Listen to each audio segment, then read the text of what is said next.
have breaking news right here on CNN from our Caitlin Polans, who has been reporting on the possible indictment of John Bolton, the former national security advisor for President Trump in his first term. Caitlin, what do we know?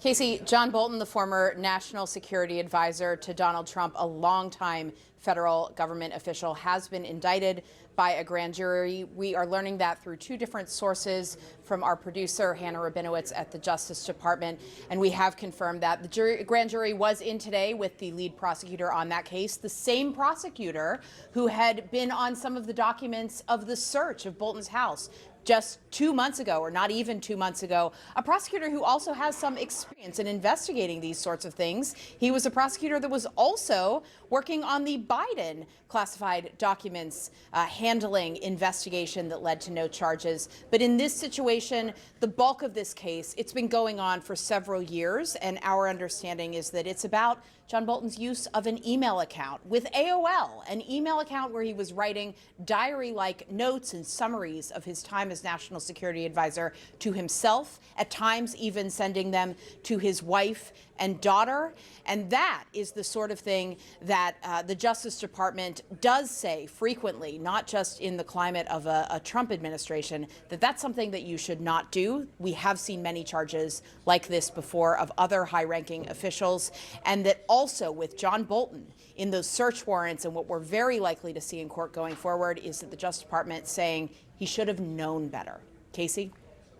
Caitlin, can you take us through here the timeline of investigations into John Bolton and just what we know and don't know about the administrations under which they were started? Because there was a probe into his book that started under the first Trump administration that the Biden administration later dropped. Can you just walk us through what we know, what we don't know about whether these two things are related?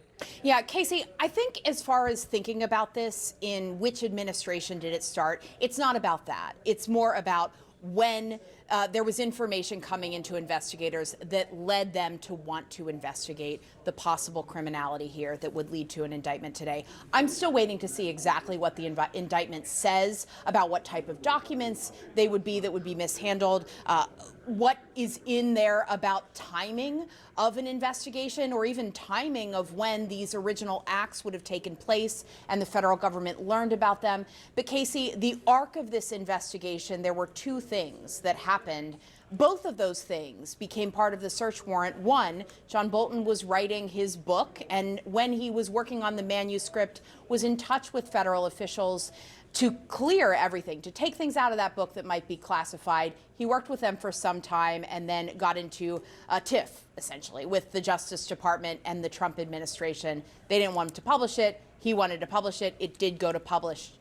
And that was something Donald Trump wanted him investigated about. That's one aspect. But this AOL account, that's another thing that has had a long history of being investigated, both by people in the Biden administration, career prosecutors, as well as career prosecutors still in the District of Maryland in this administration. And the arc of that investigation, it came to the Justice Department because John Bolton, his email was hacked by a foreign government.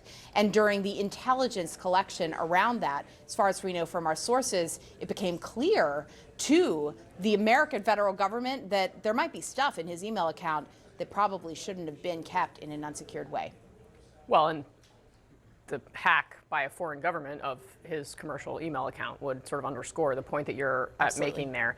Okay, so our Kristen Holmes, senior White House correspondent, just asked President Trump, or was in an event with President Trump where he was asked about this indictment. Let's watch that. Know that you told me for the first time, but I think he's, a bad person. I think he's a bad guy. Yeah, he's a bad guy. It's too bad, but that's the way it goes. Have you reviewed the case against him? That's the way it goes, right? That's the way it goes. Will I what? Have you reviewed the case against him? No, I haven't. But I just think he's a bad person. That is the voice of our Kristen Holmes there. Caitlin, he sort of handled that a little bit differently than he sometimes talks about some of these other cases. But of course, underscores his personal feelings about his former national security advisor. Yeah, Trump has for some time said that he wanted to see Bolton face consequences, especially for that book. It was very damaging for Trump at the time, and he even went to court to try and stop Bolton from publishing and was not able to do so. But in recent months, Trump has been pretty reticent about speaking about Bolton. He said publicly he wanted others to be charged. Adam Schiff, who has not been charged with any crime, James Comey, who has, Letitia James, who also has. Bolton has not really been at the forefront of the people on Trump's list lately. One thing I do want to add, though, we are now hearing from both Hannah, covering the Justice Department, Hannah Rabinowitz, and our own Evan Perez, that Bolton is expected to self-surrender as soon as tomorrow in federal court in Greenbelt, Maryland. So it's not going to be a long time until we start seeing more of the meat of what this case may be, and the court proceedings get off to a start very quickly. Casey? Very interesting. All right, Caitlin, stand by for us. I know you're going to have more information coming in, both from you and, of course, our great Justice Department team. Our panels here, we also still have Elliot Williams, legal analyst, and Bill Brennan with us as well. And Elliot Williams, let me start with you here. You were in our text chain earlier talking about John Bolton's AOL account. This, of course, seems to be the central piece of the indictment here. And as Caitlin just walked through, this apparently came to light amid a hack from a foreign adversary, an intelligence investigation into that. What would you underscore here as, of course, we consider this in the context that we're all living in here of the second Trump administration? Yeah, certainly. And, Scott made the point a little bit earlier. Everybody's innocent until proven guilty. That's how it works. Someone's charged with a crime. I will say, and Barrett Berger, again, who I went to law school with, and we were chatting about this earlier in the text thread, we were talking about this very point. I cannot say, Casey, how many warnings you get as a young Justice Department attorney about the handling of classified information. And that includes don't email things to yourself. Don't take your notes out of the room. Do not write on classified or sensitive documents, because every time you alter or manipulate a document, you could be exposing yourself to trouble. Do not show things to other people. Do not share things with other people. You can only look at certain things in certain rooms. And more than anybody else, again, John Bolton, innocent until proven guilty. But if there's any human being who ought to know better about sharing information, it's him. Now, again, it remains to be seen how much information the administration has about him. And more to the point, and we said this in the text exchange too, even if he is guilty, the extent to which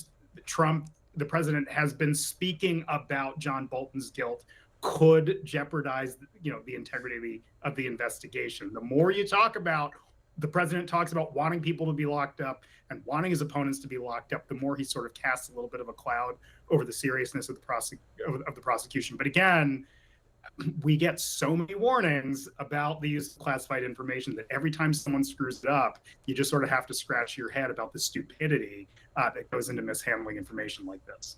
Right. Well, and Bill Brennan, to that point, this is someone, and we know from the search warrant that came down for his home that his comments that he had made in public about others who were accused of mishandling classified information or using, a commercial app to communicate, in the case of the Signal Gate issue, that John Bolton was well aware of what Elliot Williams underscored here, how you should handle this information.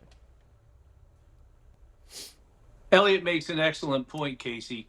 The training is just so, people are inundated with these warnings, don't share, don't email. And if he came out of maybe HHS or EPA, he could possibly raise some defense that I didn't know, but he was the National Security Department. Ignorance of the law, which doesn't work anyway half the time, is going to be no excuse in this case. And I'm going to steal a word from Elliot. It's either his stupidity, and he is not a stupid man, so it's probably his arrogance that led to this, if in fact he did it. I can't say enough. The fact that he's indicted does not mean anything. He's presumed innocent, but it doesn't look good. This is a 5-year investigation, and warrants were authorized by federal judges for his residence and his office, and the prosecutors handling this are the U.S. attorney is a President Biden appointee with a long history in the Department of Justice, and the line prosecutor is from the National Security Division, who worked on other cases of a similar nature. And you know, the type of allegation here, Casey's troubling because there's that iconic photograph of allegedly classified documents behind President Biden's 1967 Corvette in a garage. For someone to get to them, you'd have to break into President Biden's garage, move his old Corvette if it starts, and maybe get these documents. In this case, it's on AOL, which anybody can hack, and apparently a foreign government did, and it puts this nation at risk if, in fact, he did this. And how is he going to look at a jury and say, I didn't know? This is the guy who's telling people not to do this, who made remarks about Secretary Clinton. If I did what they say she did, I'd be in an orange jumpsuit. He may get his wish.